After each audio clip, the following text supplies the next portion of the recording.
이제 여기 올라가면은 저녁 샐러드도 많이 나오고 해서 항상 식사는 만족스러웠던 것 같아요. 네.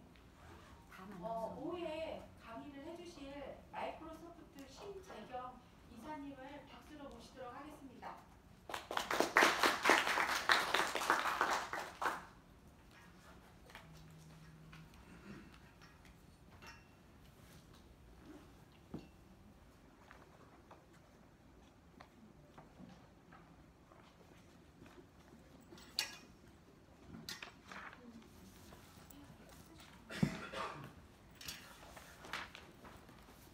네, 안녕하세요. 저는 한국 마이크로소프트에서 교육 솔루션을 담당하고 있는 신재경입니다. 오늘 교수님들 대상으로 발표가 있다고 해서 왔는데 사실 교수님들이 너무 젊으셔가지고 지금 순간 약간 좀 당황을 하긴 했는데 제가 점심을 안 먹고 와서 중간중간 이상한 소리를 할 수도 있으니 그 점 미리 양해 부탁드리겠습니다. 오늘 순서는 크게 4가지를 말씀을 드릴 건데요. 여기 마이크로소프트 디지털 트랜스포메이션, 그 다음에 퓨처 레디 스킬, 그 다음에 오늘 참석하신 많은 교수님들께서 이제 팀즈에 대한 관심, 그 부분은 이제 직접 한번 해보실 수 있고요. 그 다음에 케이스 스터디를 따로 하려다가 중간중간에 같이 말씀을 드릴 거고, 마지막으로 Q&A 이런 형태로 진행을 하도록 하겠습니다.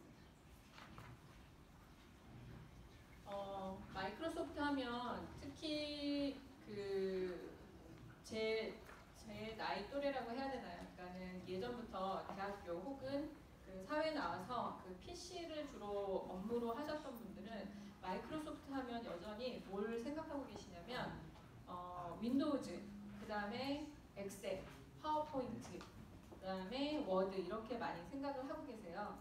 근데 최근이라기보다도 한 2013년, 14년부터 저희 마이크로소프트가 굉장히 많이 바뀌었습니다. 가장 크게 바뀐 거는 회장님이 바뀌셨고요. 그 다음에 여기 이 회장님 인도분이세요. 인도에서 대학을 졸업하고 그 다음에 미국 실리콘밸리로 가서 일자리를 잡아서 마이크로소프트에서 근 20년 이상 근무하시면서 2014년에 회장님으로 올라오셨는데, 제가 개인적으로 굉장히 좋아하는 단어인데 창을 깼다. 창이라는 부분은 저희 마이크로소프트를 대변하는 윈도우즈, 그 다음에 구름을 탔다. 클라우드이고요. 그 다음에 그리고 마이크로소프트를 구원하다라는 명칭, 이 슬로건을 되게 좋아하는데요. 보시면은 마이크로소프트가 한때 독과점 회사이기도 했고, 그 다음에 마이크로소프트 솔루션이 아니면 쓸 수 있는 게 없던 시절도 있었는데, 실제로 구글이 나오면서, 그러니까 모바일 디바이스가 대세가 되면서 사실 마이크로소프트는 굉장히 어려운 시기를 지냈었습니다. 그래서 그 당시 제가 기억하기로는 2000년대 초반부터 2010년 그 사이가 마이크로소프트에서 얘기하는 이름은 암흑기 혹은 잃어버린 10년이라고도 얘기를 하고 있는데요. 저희 이제 주가를 제가 최신 걸로 업데이트 해야 되는데 아직 못했는데, 이게 작년도 1월 달의 기사거든요. 작년 1월에 보시면은 95불이었고, 제가 오늘은 확인을 안 해봤는데 한 2주 전까지 한 140불까지 올라갔습니다.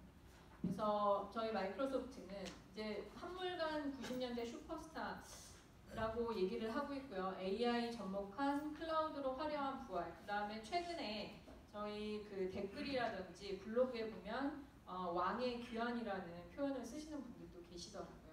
그러면 마이크로소프트가 어떻게 이렇게 변했는지에 대한 부분을 먼저 말씀을 드리고, 그 다음에 왜 이러한 변화에 의해서 우리가 학생들 혹은 학교가 어떻게 변해야 되는지, 그러니까 준비해야 되는 건 무엇인지에 대해서 간단하게 말씀을 드리도록 하겠습니다. 이거는 이제 전 세계적으로 매년 지표를 확인하는 건데요. 그러니까 탑5 마켓 캐피탈라이제이션이라고 해서, 이거는 이제 저희가 10년 단위로 쪼개긴 했는데 거의 매년 하겠죠. 그래서 10년 단위로 쪼개면서 탑5를 봤을 때 여기 안에 보시면은 2가지의 의미가 있는데, 첫 번째는 마이크로소프트는 탑5 안에 이 지표로 10년 단위로 잘랐을 때 다 들어가 있다라는 것. 실제로 여러분들도 많이 아시겠지만 교수님들이 더 잘 아실 것 같은데 이 기업을 만드는 거는 어찌 보면 기업을 몇십 년 동안 유지하는 것보다 훨씬 더 어렵거든요. 근데 그런 측면에서 그것도 IT 가장 빨리 변하고 굉장히 많은 투자도 있어야 되고 이러한 분야에서 계속 탑5 안에 들었다는 게 하나가 있고요. 또 하나 여기에서 이제 또 주목해야 될 거는 그러면 우리의 아이들이 미래에 어떤 직업에 아니면은 무엇을 준비해야 되느냐가 이 지표에도 사실은 나와 있습니다.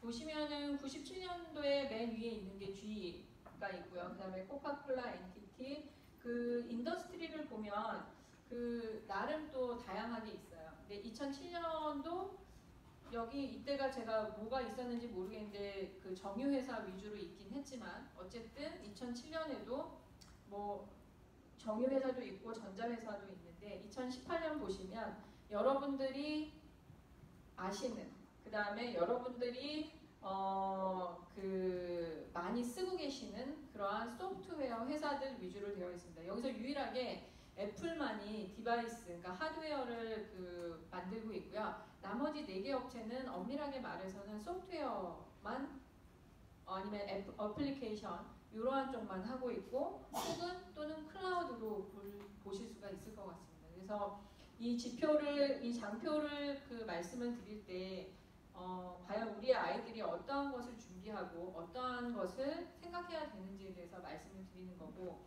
제 생각에는 물론 이거는 제 개인적인 생각도 있지만 많은 리서치 기관이나 그 미래를 예측하는 그 기업들에서는 이러한 흐름이 지금 요게 나와 있는 뭐 순위는 엎치락 뒤치락 할 수 있겠지만 요 흐름은 당분간 10년 이내에는 크게 바뀔 것 같지 않다라는 얘기를 하고 있습니다.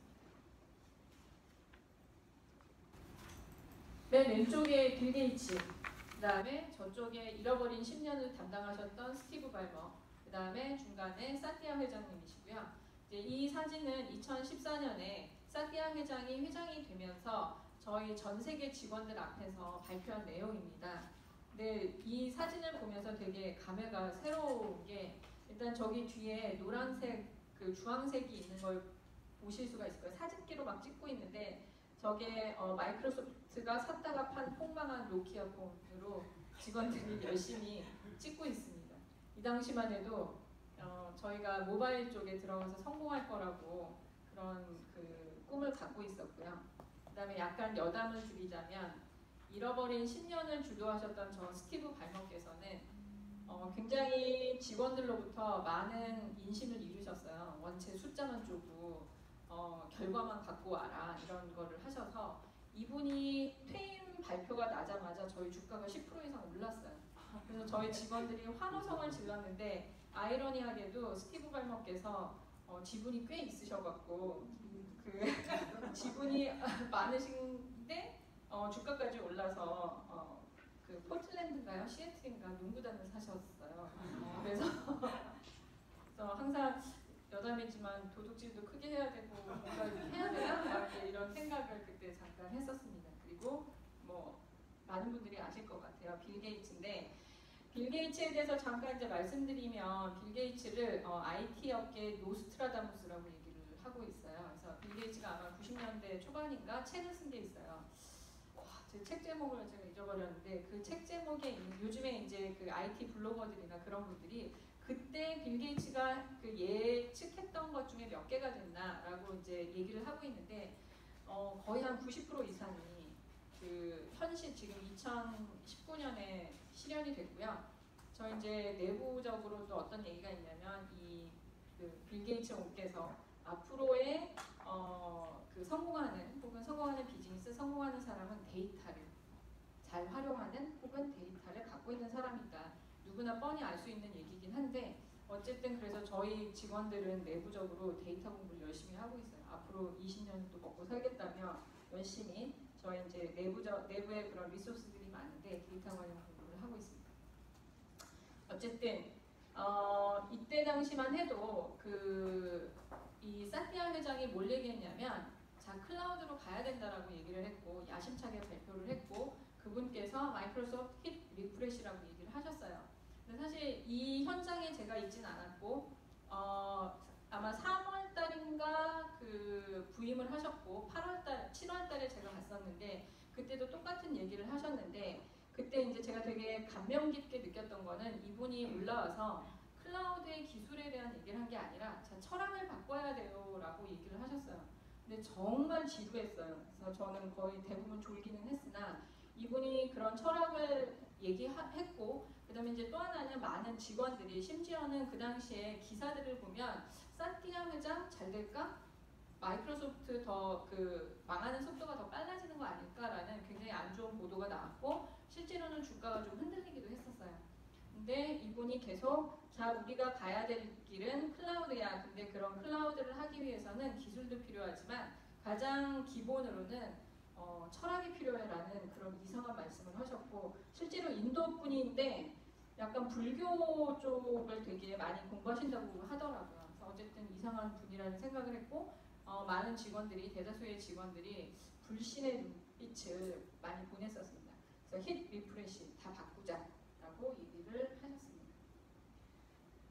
앞에서 보셨듯이 실제로 2014년에 다 바꾸자라고 얘기했고 클라우드 퍼스트라고 얘기하면서 가셨고 그 다음에 지금 2014년, 2019년, 5년, 6년에 걸쳐서 마이크로소프트는 체질 개선도 많이 했고 그 다음에 체질 개선뿐만이 아니라 실제로 결과도 굉장히 좋게 나왔습니다. 그래서 지금은 마이크로소프트의 주가가 한 140불인데 제가 직원으로서 개인적으로도 현재 포트폴리오 상으로는 주가가 올라갈 것 같긴 해요. 근데 이제 이게 뭐 10%냐 20%냐 이런 의미가 아니라 떨어질 것 같지는 않다라는 말씀. 그 다음에 이제 두 번째로는 실제로 많은 그 어널리스트들이 실제로 주가에 대한 잠재력이 있다라고 얘기를 하고 있습니다. 그래서 이런 얘기를 했는데 어떤 분이 진짜로 사셨더라고요. 그래서 그분을 생각하면 항상 주가가 떨어지면 안 되는데 해서 사시면 안 되고요. 일단 제 생각이 앞으로의 미래 가치가 어느 정도 있다라는 거고요. 저희 그 직원으로서 제가 이제 이런 발표를 하면서 항상 예전부터 궁금했어요. 기술이라고 하면 뭐 클라우드 하면 사실 많은 분들이 아실 것 같아요. 아마존을 생각을 하실 수가 있고 그 다음에 또 모바일에 대한 애플리케이션이라던가 여러 가지 그러면 또 구글이 되게 앞섰는데 마이크로소프트가 후발주자로서 많은 것들을 변모하기도 했지만 결과가 이렇게까지 나온다는 게 사실은 쉽지가 않거든요. 그래서 개인적으로 되게 궁금했어요. 과연 뭐가 차이가 있을까? 마이크로소프트 직원들이 다른 회사보다 더 뛰어나진 않았을 것 같아요. 그때 스티브 발머가 계신 동안 많은 분들이 많이 옮기시기도 했어요. 하도 힘들게 해서. 근데 어쨌든 제가 그 개인적으로 직원으로서 그 6년 동안의 여정을 겪으면서 직원으로서 느꼈던 가장 큰 차별점은 문화예요. 아까도 말씀드렸듯이 사티아가 2014년에 철학을 얘기했을 때는 정말 말도 안 되는 소리였거든요. 그 당시는 기술이 어떻게 갈 거고 어떤 거를 해야 되고 막 투자를 얼마 해야 돼 이런 얘기를 해야 되는데 회장님이 나와서 그것도 지금은 되게 발음이 좋아지셨는데 그 당시만 해도 발음이 지금 같진 않았거든요. 그런 발음으로 철학을 얘기하고 사람들이 뭐야? 뭐 이런 얘기를 했는데 실제로 제가 느끼는 거 그 다음에 많은 그 분석가들이 기자들이 얘기하는 건 마이크로소프트의 가장 차별점, 가장 성공의 원동력은 이 문화가 아닌가라고 많이 분석을 하고 있고 저희는 이제 그로스 마인드셋, 그 다음에 리더십 이 두 개를 얘기를 하고 있습니다. 그래서 리더십, 제가 이제 저는 사실 리더가 아니고 직원의 일개 직원이지만 개인적으로 이 리더십을 좋아하는 건 뭐냐면 많은 회사들이 사실 많은 좋은 얘기, 이 위에 보시면은 뭐 모든 사람과 조직이 더 많은 걸 달성할 수 있어요. 뭐 지능형 클라우드, 지능형 엣지 이러한 얘기들은 다른 많은 회사들이 하고 있는데 이것을 실질적으로 직원들의 마인드를 바꾸고 기술을 바꾸고 그다음에 영업사원들, 고객의 생각을 바꾸는 그 편견을 바꾸는 데에는 이 기본적인 두 가지가 굉장히 작동을 했는데 이 지도력이 저는 되게 중요한 게 뭐냐면 저희 마이크로소프트의 이런 되게 멋진 이런 되게 나이스한 얘기들을 직원들에게도 얘기하지만 사실 가장 큰 책임을 주고 그 책임에 의해서 결과를 그 측정을 했던 거는 저희 리더십들이었어요. 그래서 사실은 마이크로소프트는 리더십 팀들이 굉장히 힘들어요. 그러니까 여러 가지 지표도 관리해야 되고 그 다음에 여기에 나와 있는 이 명확성 제가 그 번역을 하면서 조금 좀 이상하긴 한데 되게 윗분들이 보통 뜬구름 잡는 얘기 많이 하시잖아요. 그럼 밑에 사람들이 알아서 막 이렇게 해야 되는데 그렇게 하지 말고 일단 먼저 리더들이 이해를 해야 되고 리더들이 어떠한 그 직원들에게 얘기를 할 때 굉장히 명확하게 먼저 이해하고 해라. 이런 부분들이 되게 중요했고 좋았고 그 다음에 두 번째는 에너지 활력을 넣으라고 그런데 사실은 직원들이 정말 책임감을 갖고 열심히 일하게 되는 원동력에는 뒷단의 어떤 그 팀장들의 혹은 뭐 대학교로 하면 총장님이실 거고 학과장님이실 것 같은데 그런 분들이 충분히 그 직원들이 굉장히 자유롭게 아니 그 책임감 있게 일할 수 있는 배경을 만들어줘야 되거든요.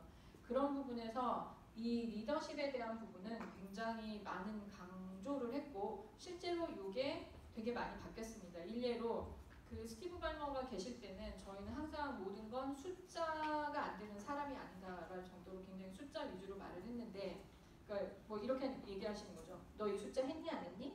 딱 거기까지인데 여기에서 이제 바뀌었다라고 하면 아, 이 숫자가 어렵구나. 똑같은 얘기지만 뭐를 도와주면 되겠니? 라고 그래서 직원들이 조금 더 생각을 좀 다양하게 혹은 조금 더 폭넓게 할 수 있는 게 바뀌었습니다. 그래서 이거는 사실 리더들은 싫어할 수 있으나 직원인 저는 굉장히 좋은 그 요인 중에 하나였고요. 또 하나는 그로스 마인셋입니다. 그래서 이것도 처음에 그로스 마인셋을 했을 때는 매출을 더 늘려야 되나라는 굉장히 그 힘든 생각을 했었는데 사실 이 성장 마인드의 가장 기본은 제가 이거는 그 영업 슬라이드를 조금 해서 그런데 생각의 탄력성 혹은 개방성 그 다음에 여기서 이제 가장 얘기하는 거는 지금 여기 계신 교수님들은 아마 많은 공부를 하셨고 누구보다도 베테랑이실 것 같아요. 뭐 기술이나 아니면은 어떤 시장에 대해서 가장 누구보다도 베테랑인데 이 그로스 마인셋에서는 내가 현재 베테랑이라 하더라도 내가 모르는 게 있을 수 있고 그 다음에 내가 현재 베테랑이라 하더라도 새로운 기술에 대해서는 배워야 된다. 이러한 게 이 그로스 마인셋의 가장 기본 원칙입니다. 그래서 이 부분이 굉장히 좀 달라졌어요. 대신에 굉장히 많은 공부를 해야 돼서 사실 굉장히 좀 피곤하긴 하지만 그런 거. 그 다음에 두 번째는 저희는 다양성과 포괄성. 여기에 다양성은 뭐 아무래도 미국에 있기 때문에 그 인종이라든지 그 다음에 성소수자라든지 그 다음에 장애인이라든지 이러한 것에 대한 편견을 갖지 말고 우리가 같이 수용을 해야 된다. 그 다음에 포용을 해야 된다. 포괄성이란 포용성인데 포용을 해야 된다라는 이러한 부분을 지속적으로 강조하고 있습니다. 그런데 이게 또 마찬가지로 강조만 해서 끝나진 않았어요. 만약에 강조만 했다 그러면 사실 업무도 바쁜데 이거를 언제 하고 있겠어요. 중요하지도 않은데. 근데 이거를 저희는 HR 그 평가, 인사 고가에 이러한 항목을 넣습니다. 그래서 2014년에 인사 항목으로 넣었을 때는 사실 저희도 내부적으로 굉장히 혼란스러웠고요. 그다음에 저희가 아마 가장 처음으로 그 인사 고과제에서 순위를 없애버렸어요. 그러니까 예전에는 실적을 제일 잘한 사람은 제일 많이 주는데 이런 것들을 없애고 이 두 가지 포인트를 갖고 그 인사 고과를 했고 실제로 이것들이 만약에 인사 고과가 없었다면 마찬가지로 이러한 것들을 얘기한들 또 별로 변화가 없었을 것 같은데 이것은 실제로 인사 고과에 넣고 요거는 제가 알고 있기로는 그 하버드 비즈니스 리뷰인가요? 그쪽에도 일단 언급이 됐던 걸로 그렇게 알고 있습니다. 뭐 디지털 혁신 지원이라는 거는 많이 이미 들으셨을 것 같아요. 뭐 4차 산업혁명이라고도 얘기하고 디지털 트랜스포메이션이라고 얘기를 하고 있는데 저희 이 디지털 혁신은 어느 한 분야, IT 기업에서만 필요한 게 아니라 업계 전반에 대해서 이러한 디지털 혁신이 있어야 된다라고 얘기를 하고 있고 제가 이쪽 교육 쪽으로 온 거는 올해 3월에 왔는데요. 그 이전에는 저는 사실은 영업을 담당을 하고 있었고 그 매니팩처링 영업을 담당을 하고 있었고 그쪽에는 이제 굉장히 활발히 연구가 되고 있고 실제로 도입에 대한 부분을 일정 부분 하고 있는데 학교 부분은 또 의외로 제가 생각한 것보다 걸림돌이 많더라고요. 일단 가장 큰 이제 걸림돌이 규제가 굉장히 큰 것 같은데 어쨌든 이러한 부분에서 도입을 하셔야 된다는 거고 이거는 이제 제가 좋아하는 사티아의 얘기인데요. 이게 문화로서 우리는 모든 것을 알고 있는 집단에서 사실 IT 기업이나 아니면은 또 어찌 보면은 이 사회의 리더분들, 오피니언 리더분들은 이미 알고 계시는 분들일 것 같아요. 그런데 세상이 너무 빨리 변하기도 하고 이러한 우리가 알고 있다 한들 우리가 다 할 수 있는 건 아닌데 그런 부분에서 모든 것을 배우고 싶어하는 집단으로 그러니까 항상 열려있는 생각을 가지라는 건데 이러한 집단으로 옮겨가야 된다라는 문구가 좋아서 일단 여기에 넣었습니다. 사실 교수님들 앞에서 강의를 하려니 좀 부담이 되네요. 교수님들 거의 박사분들이시죠? 번데기 앞에서 주름 잡는 그런 느낌이 들어서 이거는 이제 AI 화두에 대해서 그냥 한 장 넣습니다. 많은 분들이 요즘에 사실 AI 하면 굉장히 화두이고 그다음에 뭐 많은 업체들이 AI의 브랜드가 있어요. 대부분은 이제 그 뭐라고 해야 되나요? 그런 스피커들인데 마이크로소프트의 AI가 뭐예요?라고 했을 때 저희의 AI는 어떤 특정 브랜딩이 아니라 기존의 마이크로소프트의 솔루션에 모두 들어가 있습니다라고 이제 말씀을 드리고 있습니다.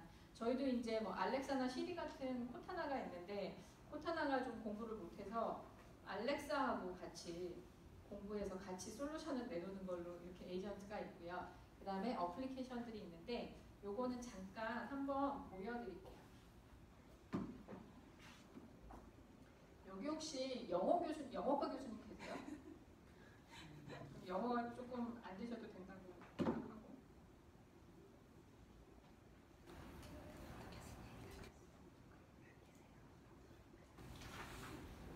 계세요라고 이제 여쭤봤어요.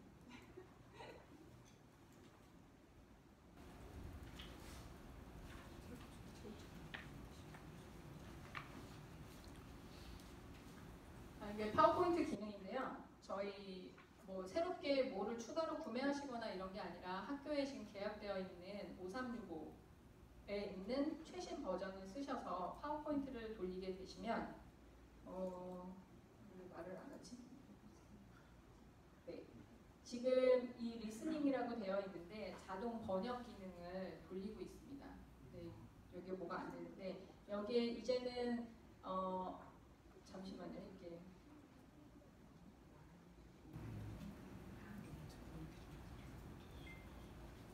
파워포인트 상에서 네네.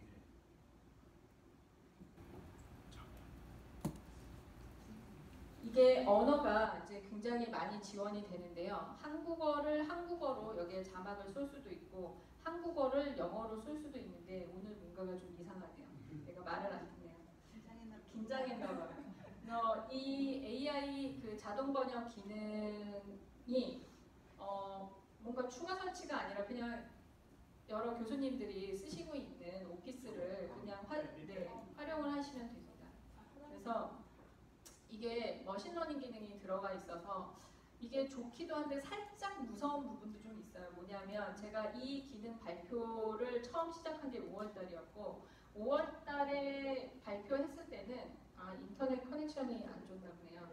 5월달에 발표를 드렸을 때는 굉장히 그 수준이 저급했어요. 낮아서 차마 보여드리기가 굉장히 민망했는데 지금은 속도가 굉장히 좋아져서 현재 지금 8월 기준으로 파파고나 이런 거로 봤을 때는 파파고의 80% 정도 따라왔고 그 다음에 머신러닝 기능이어서 제가 만약에 시작을 할 때와 그러니까 프리젠테이션 시작할 때와 끝날 때가 또 그 정확도 차이가 달라요.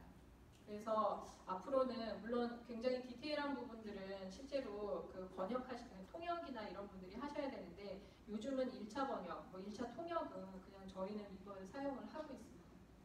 그 다음에 또 하나는 사실은 이 제품의 배경은 원래 시작은 장애 아이들, 그러니까 청각장애인 아이들이 일반 교실에서 동일하게 수업을 해야 되는데 그러려면 수화를 하는 사람이 필요할 거 아니에요. 근데 이제 그런 필요 없이 그냥 파워포인트로 해서 청각장애가 있는 친구들은 바로 이 자막 기능을 보고 그 일반 수업에서 같이 수업을 할 수 있게끔 하기 위해서 일단 배경은 그 개발 배경은 그렇게 되어 있는데 최근에는 이제 다른 용도로도 많이 쓰이고 있고요. 잠깐 요거를 보여드리면 여기 여기가 보시면은 스포큰 랭귀지에 지금 한국어가 프리뷰어로 들어가 있거든요. 근데 이 정도 수준인데 지금 한 8, 90% 정도 왔으면 굉장히 빠른 거고, 그래서 이거는 제가 이제 예를 들면 초중고다 그러면은 다문화 가정에 이거를 수업을 하시면 어떨까요? 다문화 학교나 이런 쪽 하고, 요즘에 갑자기 제가 든 생각은 학교에도 외국 유학생들이 많다라고 들었는데, 만약에 특정 국가의 학생들이 많다라고 하면 교수님들이 또 그 본연의 과목도 힘드신데 그 수업까지 그 영어나 이런 걸로 하시면 힘드시잖아요. 그리고 이거는 서브타이틀로 뿌려주는 언어거든요. 한 4, 50개 정도 돼요. 그래서 대부분 나라의 언어들을 포함한다라고 보시면 될 것 같고, 만약에 이것도 한번 검토를 해보시면 좋을 것 같습니다. 일단 서브타이틀 기능은 꺼놓겠습니다.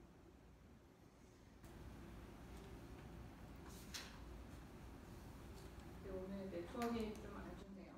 이러면 큰일 안 되는데.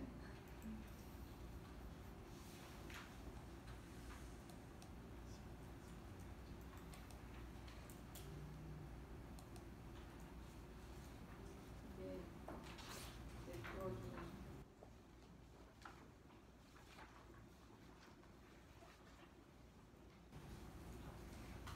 잠시만, 제가 이거 네트워크만 잠깐만 확인을 하고 다시 이어가도록 하겠습니다. 네.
Now, it's a pleasure to be here in Las Vegas to present to you. Now, I got invited to do keynotes across the globe. And while it's easy for me to be here in Las Vegas, it isn't always easy for me to travel across the world. And even when I do, I can't always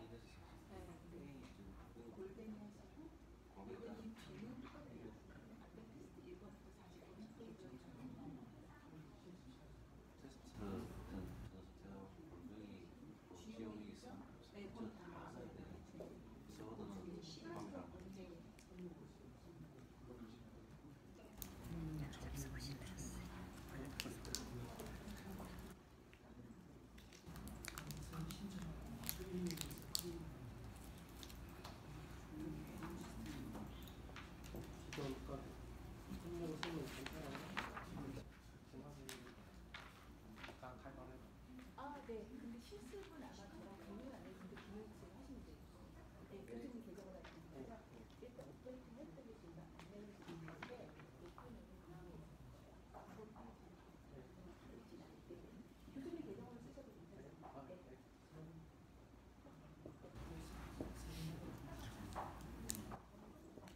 네. 좀 이따 하셔도 됩니다. 안내를 드리겠습니다.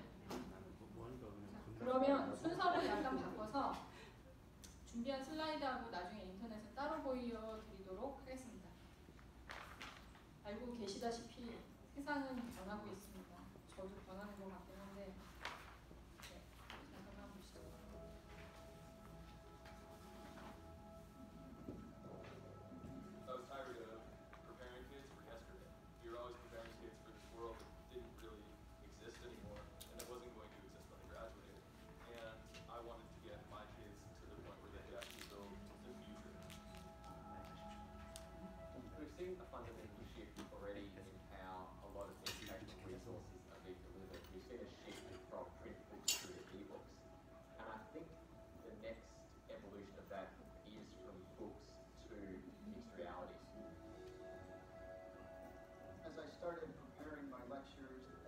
how I'm going to communicate this to the students. One thing I wished is I had a 3D chalkboard.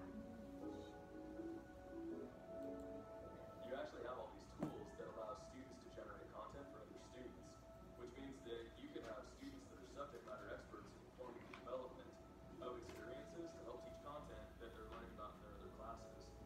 And that's just amazing. With Holland's, our idea for an app was if you didn't have access to all different instruments, you could learn them. I think being able to interact with something is what makes you remember it more. I'm a visual learner. I'm someone who learns by experience as opposed to just reading out of a book. And so having the HoloLens put that visual in front of you makes things much easier. We could use mixed reality for agriculture, Science classes? geography. Math would be a big one.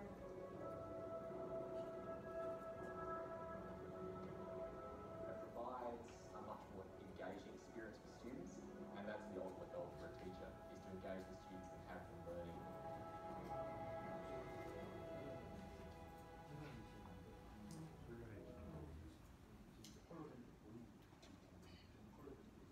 이 홀로렌즈는 뭐 교수님들이 많이 알고 계실 것 같아요. 근데 저는 홀로렌즈가 아니라 HMD라고 삼성에서 나온 제품을 출시를 하긴 했는데 최근에 제가 이 동영상은 사실 그 HMD 론칭할 때 되게 많이 봤고 최근에 이제 제가 보고 있는 거는 이게 교육에서 어떤 의미가 있을까. 물론 아까 보셨듯이 컨텐츠가 되게 좋기는 해요. 비싸기도 한데 실제로 이제 제가 주로 이제 K-12를 돌다 보면 지금 고3, 그러니까 고등학교는 되게 입시 때문에 되게 힘들어하고 있고 그다음에 이런 시스템들을 사용했을 때 어디가 가장 좋고 실제로 효과를 많이 볼 수 있을까라고 이제 생각했던 게 만약에 고등학교로 보면은 특성화 고등학교, 그다음에 대학교로 보면은 제가 요즘 학교 그걸 잘 몰라서 그런데 하여튼 이런 쪽에 특화된 학교가 오히려 이런 걸 도입을 해서 학생들이 더 나은 직장을 얻을 수 있지 않을까라는 생각을 좀 했거든요. 예를 들어서 그러니까 저희가 이제 제 기준으로 봤을 때는 여전히 스카이가 되게 좋고 근데 사실은 취업하기는 어렵고 그 다음에 지금 실제로 시장에는 인력 시장에는 가장 부족한 게 이쪽 데이터나 이런 아까 보신 3D 컨텐츠를 개발해야 되는데 이쪽에 관련된 엔지니어나 아니면은 스토리텔링이나 이런 쪽이 모자라고 실제로 호주나 미국 그 다음에 다른 나라들도 이런 엔지니어들이나 이런 쪽에 숙련공들이 굉장히 모자란다는 거예요. 그래서 호주 같은 경우는 일정 과정을 이수하게 되면 호주의 취업 비자라든지 이런 부분이 쉽게 나올 수 있다라고 얘기를 들었어요. 물론 제가 확인한 게 아니어서 이게 뭐 진짜인지 가짜인지 모르겠으나 근데 어쨌든 저희도 지금 사람을 뽑는 거를 보면 되게 저도 요즘에 제가 나이가 들어서 다행이라는 생각을 하긴 해요. 왜냐하면 예전 생각으로 보면 영업사원, 이제 영업사원은 없고 마케팅도 없어요. 그러면 최근에 이제 저희도 내부에 잡 포스팅을 뜨는 걸 보면 대부분 엔지니어라던가 아니면은 엔지니어가 아니고 경영 쪽을 같이 한 친구들이나 이런 쪽에 약간 잡 포스팅이 바뀌고 있거든요. 이런 부분에서는 예를 들면은 그러니까 순수 학문을 연구하는 그런 과는 그대로 놔두고 그 다음에 이런 응용을 하게 해서 이런 거를 실제로 대학교나 이런 쪽에서 공부하게 해서 혹은 익숙하게 해서 실제로 취업시장에 내가 이런 거를 했다라는 그런 것들을 하게 되면 오히려 이런 쪽은 사실 아직 경험한 친구들이 그렇게 많지 않거든요. 물론 기기가 좀 비싸기도 해요. 꼭 이 기기를 사시라는 게 아니라 이제 이런 쪽으로 한번 검토를 해보시는 것도 아니면 대학교에 요즘은 뭐 학과가 정해져 있는지 모르겠는데 이런 부분을 특화시켜서 하시는 것도 되게 좋지 않을까라는 생각에서 사실 그거를 준비를 했고요. 이게 또 네트워크로 돌리는 건데 한번 해보고 안 되면 다른 준비한 자료를 하도록 하겠습니다. 저희들이 끌까요? 아니요, 저는 테더링으로 이걸 다 했고요. 빼야 되는데. 테드링 없어요? 원래 잘 되는데. 엄청 잘 되는데. 이거는 킬스라는 여기는 마이크로소프트 사회공헌팀에서 만든 학교예요. We're not there yet. That's what. 제가 이제 잘 되니까 잠깐 이거를 한글로 좀 바꿔볼게요. There's a program that Microsoft runs. 그냥 영어로 들으시죠. 해석해 주세요. Classroom and helping teach. 틸스는 지금 전 세계적으로 그 과학 과목, 수학, 과학에 대한 요구는 높아지는데 강의할 사람이 별로 없는 거예요. 그러니까 그 선생님들도 물론 수학, 과학이 선생님들이 다른 뭐 과목보다 많으실 수도 있는데 그럼에도 불구하고 기본적인 이론 이외에도 이러한 것들에 대한 교육을 하기가 너무 힘든 거예요. 그래서 이 틸스는 뭐냐면 여러분도 혹시 그 경험하셨는지 모르는데 저희 스카이프라는 툴을 이용을 해서 원격 교육을 하는 거예요. 근데 그 원격 교육에서 예를 들면 예전에는 예를 들면 서울에 있는 대학교 교수님이 지방에 있는 어떤 학교 이것도 있지만 발론티어를 받아요. 그래서 여기 틸스에 있는 선생님들의 그 직군을 보면 마이크로소프트, 구글, 테슬라 이러한 그러한 기업들의 엔지니어들이 한 학기를 맡아요. 그래서 그 아이의 학교의 아이들에게 그 수업을 해주는 거예요. 그래서 요즘에 무크도 있고 또 많은 학교에서 그 뭐라 그러죠? 원격 수업은 아니고 원격 수업이라고 해야 되나? 이러닝에 대한 관심들도 되게 많으신 것 같아요. 그래서 이 틸스를 잠깐 소개해드리는 거는 이런 식의 수업 방식. 그러니까 예를 들면 기존의 교수님들만 수업을 하시는 게 아니라 어찌 보면은 그러니까 원리나 어떤 이런 것들은 교수님들이 훨씬 더 잘 아실 수도 있지만 실제로 지금 막 급변하는 이러한 그 기술에 대한 부분은 오히려 회사에 있는 저희 같은 회사 직원들이 더 잘할 수 있거든요. 그래서 이런 부분도 한번 참고를 하시면 어떨까 하는 차원에서 이 틸스를 좀 준비를 해봤습니다. 그래서 이러한 형태도 있고 교수님들께서도 약간 학교별로 특화시킬 수 있는데 이제 여기에 가장 기본이라기보다 스카이프라는 시스템이 있고 그게 아마 그 학교마다 계약이 되어 있으실 거예요. 5365 계약이 되어 있으시면 추가적으로 왜냐면 제가 이거를 왜 드리냐면 얼마 전에 모 부처에서 오셨더라고요. 그래서 원격 교육에 대해서 시스템을 구축하려고 한다. 그래서 우리가 생각하는 건 그 디바이스 그 다음에 원격에 들어가는 이런 거에서 몇 천만 원을 생각을 하고 계시더라고요. 그래서 그것도 좋긴 한데 그냥 계약되어 있으신 거 그대로 쓰시고 스카이프 같은 경우는 유저 수도 제한이 많은 분들이 그냥 동시에 쓰실 수도 있고 그 칠판 기능도 쓰실 수 있거든요. 여러 가지 기능이 있으신데 굳이 그거를 또 추가 비용을 들이시는 것보다는 차라리 컨텐츠에 그 돈으로 컨텐츠에 집중을 하셨으면 좋겠다라고 말씀드린 적이 있었거든요. 그래서 혹시라도 오늘 여기 계신 교수님들 중에서라도 혹시 계획을 하고 계시면 기존에 있는 이미 아마 학교마다 많이 계약이 되어 있으실 거예요. 그 계약서를 한번 보시고 그걸 활용하시고 컨텐츠에 아이들에게 어떠한 수업을 할 것인지 그것만 좀 고민을 해주십사 해서 이거를 자료를 준비한 거고요. 제가 오늘 너무 길게 얘기를 했는데 일단은 퓨처 레디 스킬이라고 하는데 앞단에 보면은 원래 자료는 미래는 직업이 없어지고 이런 얘기 하는데 어떤 분이 그러시더라고요. 기술 갖고 협박하는 것 같다고. 그래서 그건 아닌 것 같다 해서 일단 없앴고 그다음에 앞으로는 저희가 어찌 보면 이제 마이크로소프트가 그래도 IT에서 굉장히 빨리 가는 축에 속하기도 한데 정말 모르겠어요. 어떤 직업이 생기고 어떤 직업이 없어질 것 같은 건 좀 보이긴 해요. 근데 어떤 직업이 생길까? 그럼 얘네들이, 그러니까 우리 아이들이 뭘 준비해야 되나 사실 굉장히 혼란스럽기도 하고 그런데 제 개인적으로는 그래도 우린 사람이니까 사람에 대한 이해, 사람에 대한 인지가 제일 필요하지 않나 그래서 다시 철학으로 다시 빽했는데 어쨌든 그건 사람이고요. 저희 이제 마이크로소프트의 이제 러닝 관련된 자격증 혹은 그 코스들이 있습니다. 여기서 이제 말씀드리는 거는 제가 약장사가 아니어서 이걸 팔려는 건 아니고요. 개인적으로 좋아서 이제 소개를 드리는 건데 여기 계신 분들 혹시 깃허브 많이 쓰시나요? 그쵸? 그래서 일단 첫 번째는 저희가 뭐 이매진 아카데미라고 해서 저희 마이크로소프트의 전체적인 그 뭐 PC의 개요는 뭐다, 그다음에 OS는 어떻게 된다, 이러한 것들을 하는 마이크로소프트 이매진 아카데미가 있고, 그다음에 여기 마이크로소프트 이매진이라고 해서 뭐 프리 디벨로퍼 툴스라는 게 있는데요. 이제 개발자들에게 굉장히 유명한 사이트가 있어요. GitHub라고. 얼마 전에 SKT가 프로모션했다가 그 전 세계적으로 약간 망신당한 케이스가 있었는데, 그 GitHub는 모든이라고 하면 좀 대부분의 개발에 관련된 소스들이 무료로 올라가 있어요. 원래는 무료가 아니었어요. 그러니까 웬만한 건 무료이기도 했지만 유료인 것들이 많았는데 마이크로소프트가 재작년인가 2년 전에 인수를 하고 그냥 그걸 무료로 풀었어요.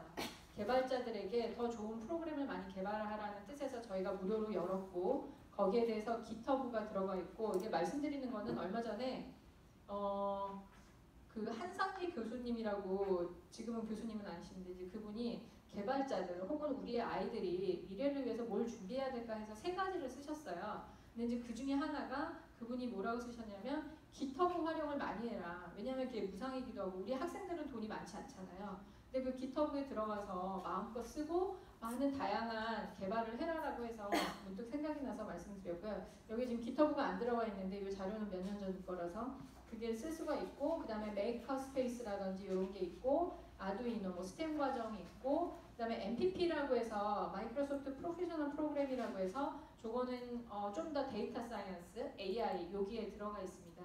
그래서 MPP 같은 경우는 사실 이 과정이 저기 마인크래프트 빼고는 다 무상이에요. 무상이라는 의미는 뭐냐면 영어로 다 공짜로 공부하실 수 있는데 영어가 조금 허들이긴 한데 그 영문으로는 다 무상으로 학생들이 영어에 대한 그것만 없다면 무상으로 공부할 수 있는 거고, 그 다음에 대신에 이제 서티피케이션을 따게 되면 그거는 이제 한 토익 시험 보듯이 한 89불 정도 돈을 내셔야 돼요.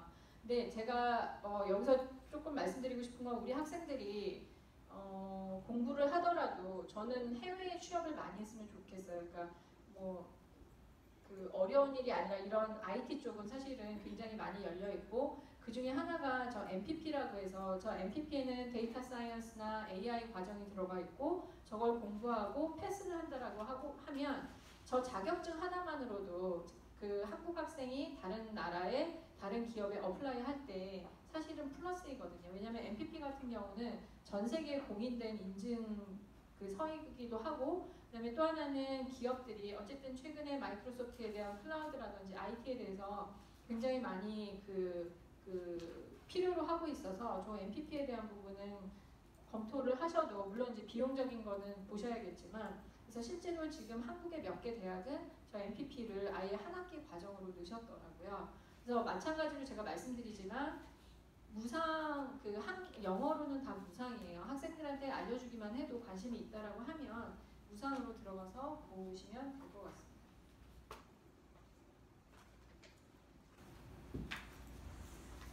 제가 멋지게 준비를 했는데 이게 설명하기는 좀 어려울 것 같은데요. 저희가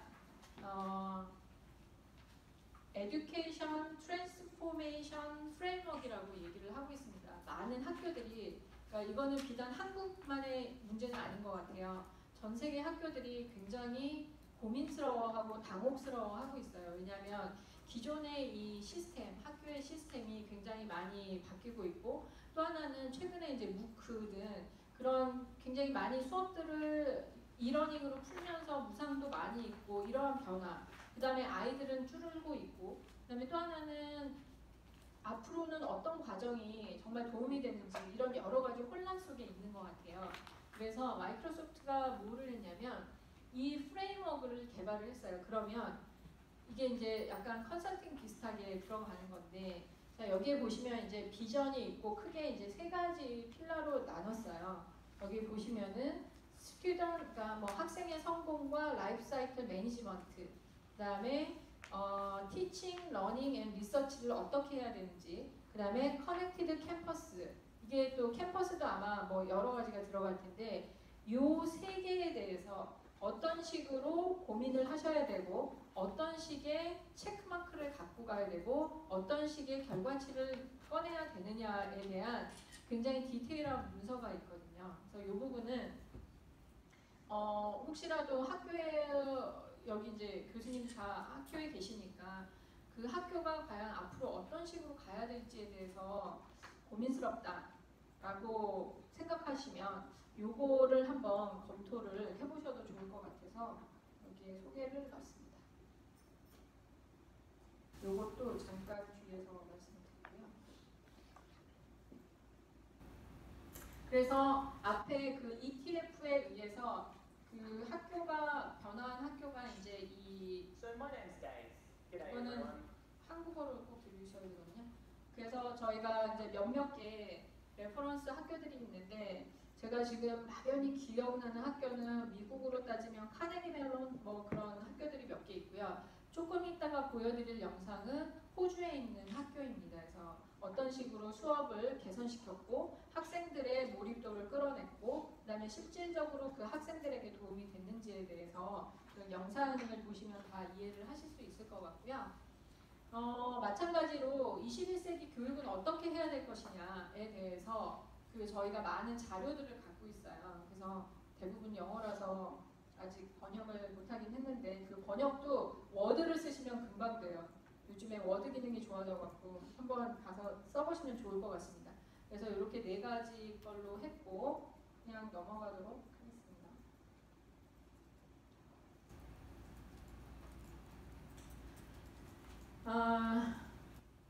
이게 지금 너무 작아서 아마 이거는 제가 그 프린트물이나 뭐 그쪽에 있을 거예요. 그래서 저희 그 고민들을 많이 하실 것 같은데 여기 보시면 이제 LMS에 대해서 관심들이 많으실 것 같은데 각각 그 포인트들이 있어요. 여기 보면 뭐 렉처를 어떻게 할 것이냐, 메시징, 뭐 어사이먼트 이런 것들이 있는데 요거에 대해서 각각의 솔루션은 무엇이다라는 게 나와 있는 거고요.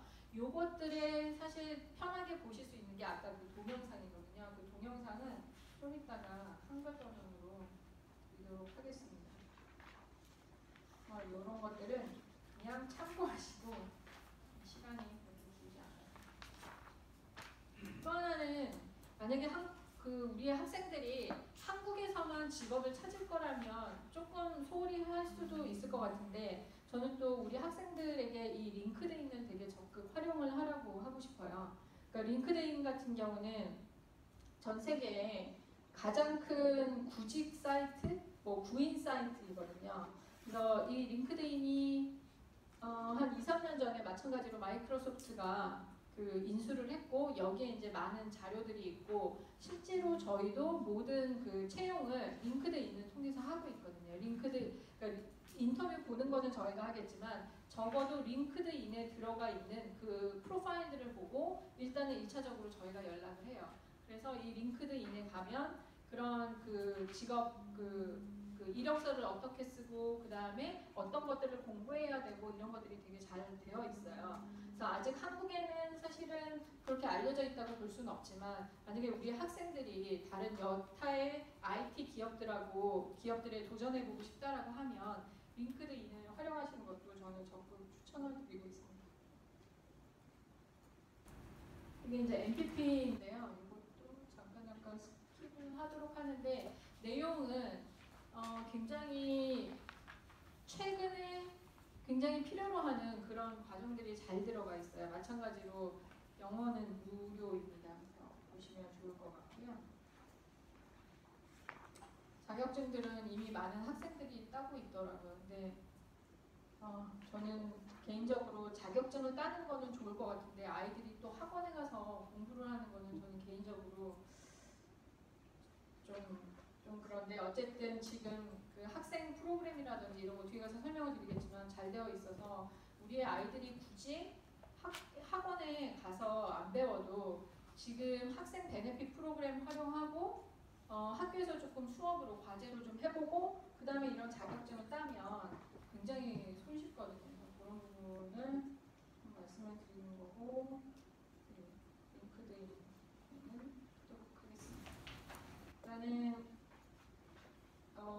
동영상을 보여드려야 되는데 제가 쉬는 시간을 원래 조금 있다가 해야 되는데 먼저 잠깐 10분 쉬고요.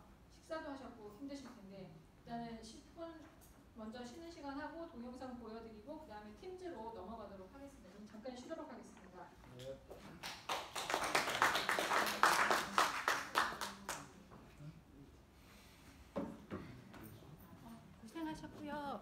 잠깐